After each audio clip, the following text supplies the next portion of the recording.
Welcome back to the program. Despite their challenges, some Burundian refugees in France are using basketball to stay together. A group of Burundian refugees living in Europe are using basketball to maintain ties with one another and to promote peace in a land far away from home. It's game day in Paris, and a group of refugees prepare to face off in a much-anticipated friendly basketball tournament final. It is part of an annual meet for Burundi refugees who fled conflict in their East African home country. The Refugee Club organized the game, which attracted fans from across Europe to cheer for their favorite team. For one day, everyone leaves behind the trauma of having to flee their country and focus on happier times. It's been over 2 years since Burundi was plunged into political turmoil following President Pierre Nkurunziza's decision to run for a third term in 2015, sparking a wave of political violence. Human rights organizations warned that crimes against humanity were being committed in Burundi with the risk of intensifying genocide between Tutsi and Tutsis, charges the government repeatedly denies. The club has gained popularity amongst Burundi refugees, many even traveling from different countries for practice sessions. We play with everyone without making any distinction of the background. We don't pick and choose who we play with. We are a team. We all started about a year and a half ago. We try to meet up on a weekly basis, to play together, to practice. When time allows, we also take time to have drinks together and catch up with each other. This year's tournament also attracted activists and politicians living in exile. When you look at us meeting in exile with all our differences, we have Hutus, Tutsis who fled. We have people from different regions in Burundi who fled. We have journalists, civil society, politicians who fled. They have all come together. They are all Burundians, and they all have one thing in common. They fled bad governance. We ask ourselves, what kind of country do we want to return to? We want a government that can protect all of us. They say games like this not only foster unity and peace, but also offer a safe space for people to exchange ideas and solutions to problems back home. According to the United Nations, some 410,000 refugees and asylum seekers have been forced to flee their homes in Burundi since 2015, and these numbers are still rising. It's been a year and a half since 32 people were killed in an Al-Qaeda attack at a Burkina Faso hotel. Splendid and the Cappuccino restaurant sent the country into shock. The popular restaurant has reopened its doors in the face of growing Islamist extremism in the country.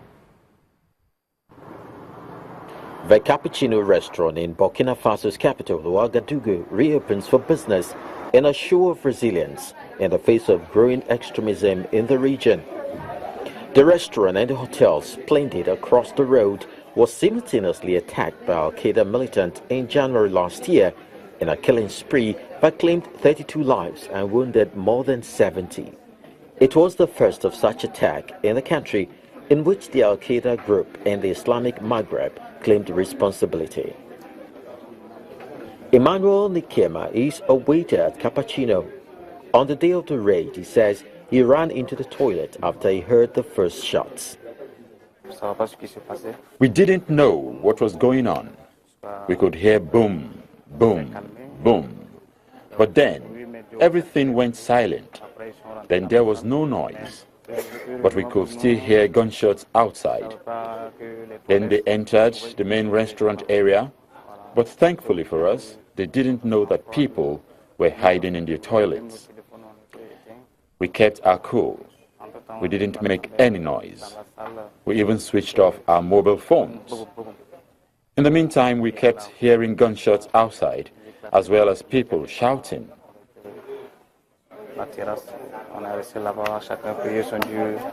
Nikema said the opening was a moving tribute to those killed, some of them his friends and colleagues, and that there was no room for fear.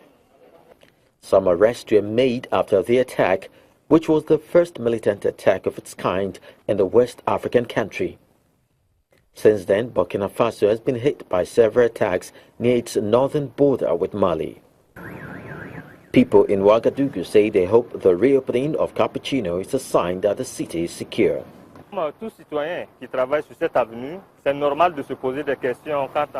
the opening of Cappuccino, we hope that the government will increase security like there is at the Palm Beach and Splendid Hotel. If they strengthen security a little, then I think everything will be fine. We will not fear anything. They just need to strengthen security a little, then nothing will happen.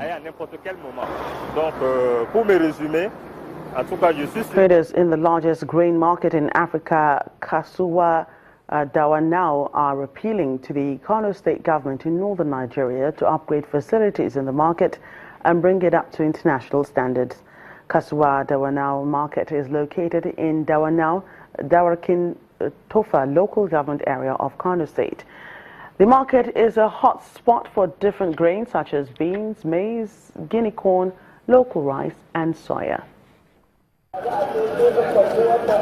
The Dawanau market is seen as the largest grain market in Africa. Located in Dawanau, Dawakin Tofa local government area of Kano State, the Dawanau grain market receives traders across West Africa. But the traders say the state of infrastructure in the market is making trading difficult. We have no electricity for the market. So our people, when they bring good for us, they will come in the night. Even they come in the night, no light. Some people, we have bad people for market. Then they will enter the market in the night, no light. They can come tip our properties. Our problems mostly are drainage. You see, the drainage is means of our problem.